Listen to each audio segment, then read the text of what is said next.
So nakapagsimula na nga tayong magtanim ng ating mga tomato dito sa garden. So yung mga cold plants lang muna for springtime. And yun nga, medyo doble yung process kasi ginagamitan ko pa ng compost sa gitna. And then naglalagay pa tayo ng kukukur para may mag-retain ng moisture pag nagdilig tayo.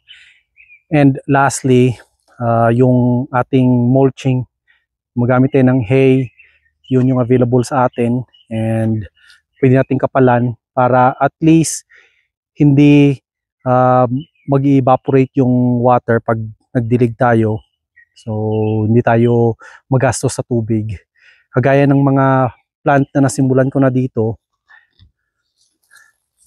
gaya nitong lettuce, nagdidilig ako mga once in every 3 days. So hindi masyadong magastos sa tubig. Yan yung perks pagka nag-mulch ka.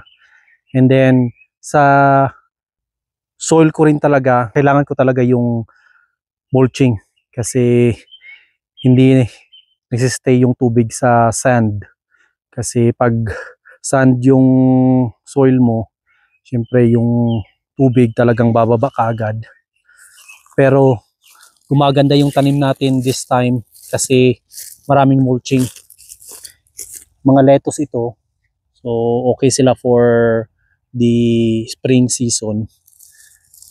And then meron din tayong radish dito sa kabila, kakalabas lang nila.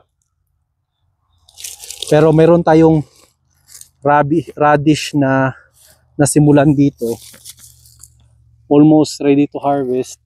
Yan, lumalaki na. So yan na yung radish natin. Yung gagamit natin yan.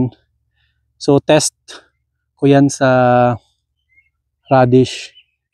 At saka sa may mga tanim na tomato na ganito ka haba, kung nagsidling kayo tapos humaba ng ganito, huwag nyong itanim ng pailalim.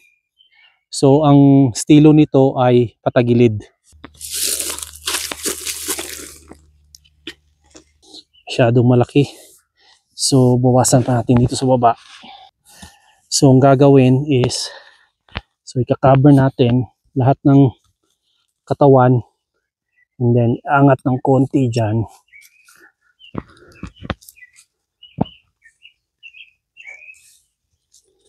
So yan na yung tomato natin kasi yung stem nito mag-uugat ulit. So mas marami yung nutrients na makukuha niya. Naka-benefit ka na sa paglagay ng stem kasi from dito hanggang sa dulo makakakuha siya ng nutrients kasi matutubo yung ugat. And then hindi ka na mahihirapan rin na patayuin yung tomato kasi maliit na lang yung lumalabas. So pag tumubo siya ulit, doon mo na lalagyan ng stick. Ito yung gumaganang setup ng gardening ko dito. And papatuloy lang natin yung pag-harden ng ating mga halaman habang tinatanim ko yung mga spring plants natin. So meron tayong bunching onions, garlic chives, tsaka tomato na itatanim.